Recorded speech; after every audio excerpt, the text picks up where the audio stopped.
Kemenkominfo terus Sementara itu, Kejaksaan Agung menahan 6 mantan pejabat tinggi dana pensiun Presiden Joko Widodo. Terseretnya nama Menteri Sosial Juliari Batubara sebagai tersangka kasus korupsi bantuan sosial oleh KPK menambah panjang daftar anak buah Presiden Joko Widodo.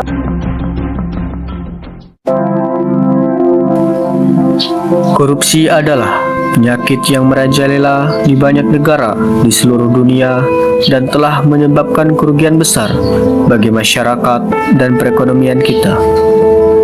Praktik korupsi melibatkan penyuapan, nepotisme, pemerasan, dan tindakan tidak jujur lainnya. Sayangnya, korupsi memiliki dampak yang luas dan merusak pada masyarakat kita, terutama dalam konteks ekonomi. Dana yang seharusnya dialokasikan untuk infrastruktur, pendidikan, kesehatan, dan layanan publik lainnya terbuang sia-sia. Akibatnya, masyarakat yang seharusnya mendapatkan manfaat dari sumber daya ini menderita akibat kekurangannya layanan dasar dan kurangnya pembangunan yang berkelanjutan. Tentu, kita sebagai mahasiswa lebih peduli dan mengetahui sebenarnya apa itu korupsi. Pengertian korupsi menurut Undang-Undang Republik Indonesia tahun 1999, Undang-Undang Nomor 20 Tahun 2001 mengemukakan bahwa korupsi adalah yang pertama ada tindakan melawan hukum untuk memperkaya diri sendiri yang merugikan negara.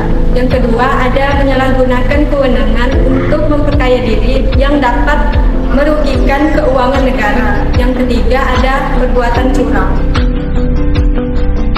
Faktor-faktor penyebab korupsi. Yang pertama yaitu faktor internal adalah yang berasal dari diri sendiri. Seperti yang pertama yaitu sifat.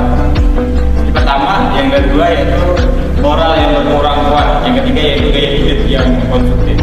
Lanjut yang kedua faktor eksternal atau aspek sikap masyarakat terhadap korupsi.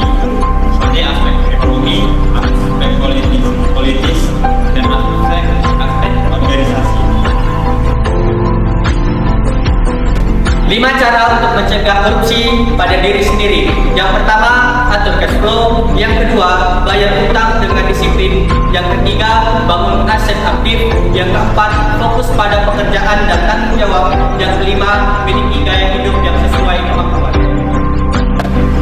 Adapun sanksi yang diterapkan kepada pelaku korupsi berdasarkan Pasal 2 Ayat 1 Undang-Undang Republik Indonesia Nomor 31 Tahun 1999 sebagaimana telah diubah dengan Undang-Undang Republik Indonesia Nomor 20 Tahun 2001 tentang pemberantasan tindak pidana korupsi, bahwa setiap orang yang melawan hukum melakukan perbuatan memperkaya diri sendiri atau orang lain atau suatu korporasi yang dapat merugikan perekonomian negara dapat dipidana dengan penjara seumur hidup atau pidana penjara selama 4 tahun paling singkat dan paling lama 20 tahun dan denda paling sedikit 200 juta